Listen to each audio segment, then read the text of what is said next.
I'm Italian by birth. My name is Stefania Montesolaro, but I've lived the best part of the last 32 years in London.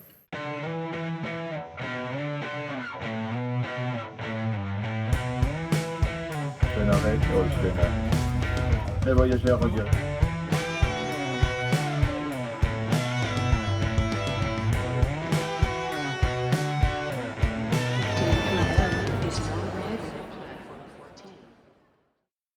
I got to a point a few years ago when I started feeling that I had something to say with my own voice. And that's when I started writing, producing, and directing my first short movie, which is set in Tuscany in Italy. And a few months later, I wrote and shot Un'Ultima Volta, one last time. The subject of drug use and abuse by mainly young people is a subject which is still very real. It's happening day in, day out. And I had the feeling that somehow, because for various other reasons, that has been pushed a bit to the side. People would talk less about it now than they would talk about it 20 years ago or 30 years ago. But the phenomena, the facts are still there. If possible, even worse. We talk less about it. So I wanted to draw the attention of the public to something which is a big issue amongst young people, especially in Italy and in England, and I'm sure in France as well. What I wanted to portray with the character of Simone is a young man who was not supposed to fall into drugs and into the drug world. In fact, as soon as it is possible for him to hook himself out of it by finding a job, because he loves to play the sax, he loves to watch the seagulls on the river. It's not somebody who wants to end his life being a drug addict. Simone is not that kind of guy. He's the kind of guy who fell into the world by various circumstances which we don't know anything about. Una settimana, stronzo! Poi ti mando il capo. Lui sa come farsi pagare. In the casting, I wanted to make a difference between the kind of guy that Simone is and looks like and the other guy who's much more rough. Simone is what we call un bravo ragazzo. The crew is entirely from Turin. The cast is, say, 80% Turin with a couple of guys. The pushers, they are not from Turin. One came from Rome, but I liked his face so much. The boss pusher, the one who briefly see at the beginning. I thought he had a fantastic face. And everybody else is from Turin. And they were great actors. And in my view, the actress who plays the mother is terrific. Yeah. Daniela De Pellegrini, she's a great actress. It is a movie about a drug addict guy, but it is also a movie about mother's love. She's a mother who wants to see her son, so she makes the choice to see her son the following week. It moves me because it's very moving that she decides to make this choice, which is what it is. She's terrific in portraying this dilemma, which is the hub of the whole movie. In my view, it's so much a movie about drug addiction as mother's love, Yes. as a movie about mother's love.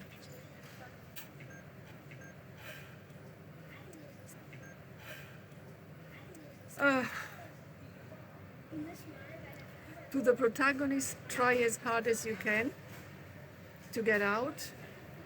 Find the hook, any hook. For Simone was playing the sax, which was his opportunity. Because I love music, I'm not good at it. I don't play the sax, I don't play the piano. But I think it's such an important way of expressing somebody in pain, Simone is in pain, and the protagonist of Double Rainbow is in pain. How do they reach out? How do they talk to the world? They talk to the world through their music. And to the mother, try not to lose contact. Try not to lose contact, maybe try not to be too judgmental. I know it's easier said than done, not to be judgmental. For parents who maybe have made a lot of sacrifices to raise their children, and then all of a sudden their children go off on a tangent into a world of drugs.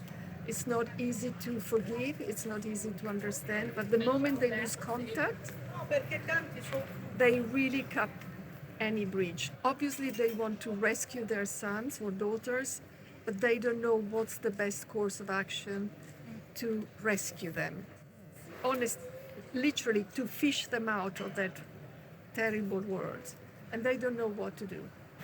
The wide shots, like the skate park, for example, the river, the seagulls, I wanted to give the I wanted to render the idea of the world is big and vast, and there are a lot of beautiful things in it. The river, Simone has this attraction to the river and to the seagulls because they're free. And I very much like the scene where the two of them almost talk to each other. The seagull flies towards him. Simone is aware of the seagull flying over him, and there is this kind of smile in Simone when the seagull acknowledges his presence.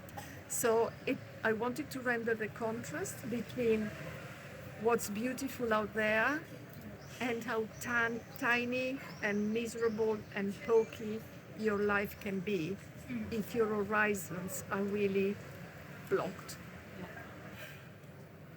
Since Un'Ultima Volta, I have two new projects. One project is again to do with a young woman, this time, who's released from prison, and she doesn't know who she is. It's a TV series. It's called Voiceless, and it's the story of how this young girl, little by little, finds her voice through things that happen in her life. Many people operate better in dysfunctional situations, because I've learned through age that we don't go, as human beings, we don't go for what is good. We go for what is familiar to us. And Voiceless is very much about this. And for me, it's a very nice 7 episode TV series. And I can't wait to find a producer, because it's a story worth being told. And then the other one is a project, it's a feature movie, and title will be probably Double Edge.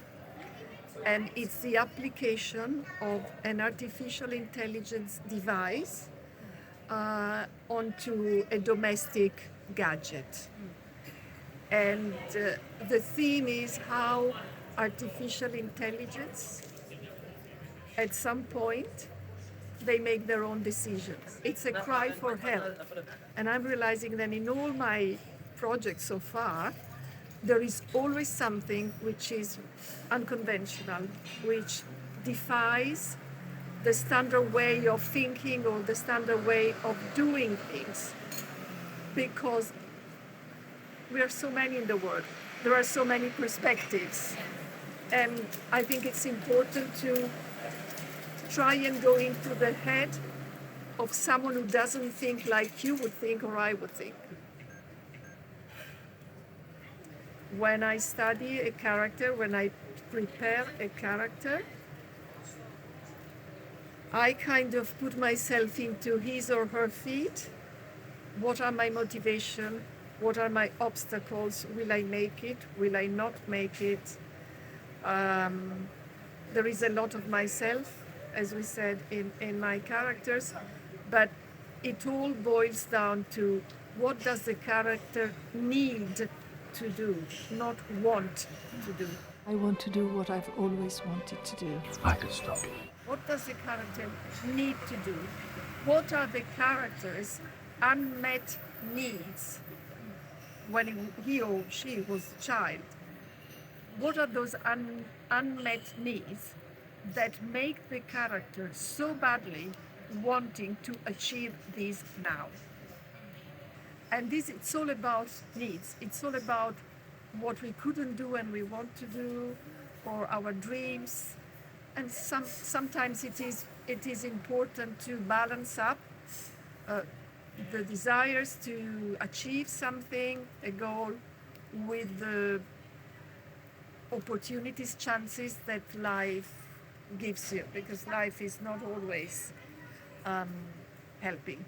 There are things nowadays that we need to talk about because there is a lot of confusion, I believe. And for example, Voiceless, the small mini TV series, talks about weirdness being the new normality. So the new normality is not conforming, the new normality is being different. And I just wanted to put it out there for people to think about it. Maybe disagree, but certainly think about it.